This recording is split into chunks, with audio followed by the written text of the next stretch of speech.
This is a demo showing a small console. You want to start by turning on this device. You don't actually have to put the volume up yet. You connect these two cables. These are XLR cables, also known as mic cables or speaker cables. This is the female end. It's going to connect into the outputs of the console. They have little locking devices here, so it locks in. This is the aux cable. This is the channel being used for the aux cable. In this case, it's stereo 1. Okay.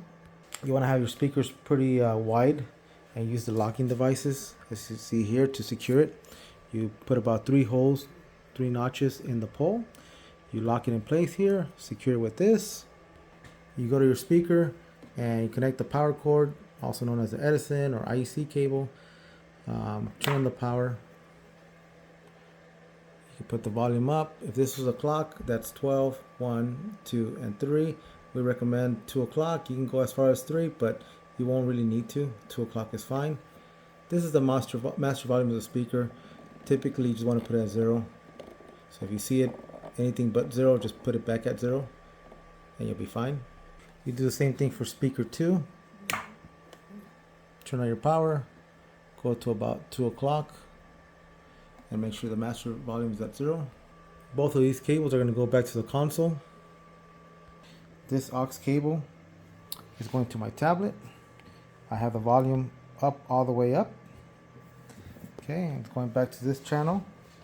Now we can go to the master and put the volume up on the master. For this demo purpose, I'll put it fairly low, but you could always put it as high as you want. You want to have this one generally on 0. Which is up here. In some cases 0 is more like here, but this mixer has 0 up there. I usually go to 5, -5 on this mixer. This is made a little different. So this is the channel we're using for the tablet. We can press play, raise the volume as needed. For example, on this console, the mute button, press that there. It's called a pre-fader listen. So this kind of gives us an idea of the signal. Typically, we want this to be bouncing at about 0. If it goes to 3, that's okay, but it's not desirable, so we want to keep it around 0. If it flashes here once in a while, it's fine. 6 is starting to get into the danger zone. 10 is bad, and the way you get to that is this gain knob. It's how much information we're allowing to come into the console from the tablet, and this is how we can control it. If we raise it, you'll start seeing it go higher and higher, and it's going to sound distorted.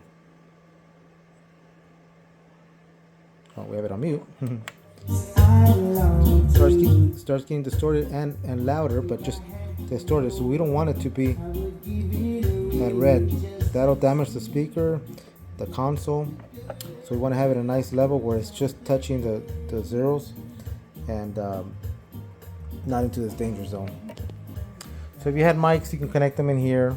Again, the gain to see how much how much information you're going to give to the console, and then the volume here for the mics. Each mic, each input here is controlled by these here, and then this is the master volume here. If you have any questions, feel free to comment. Take care.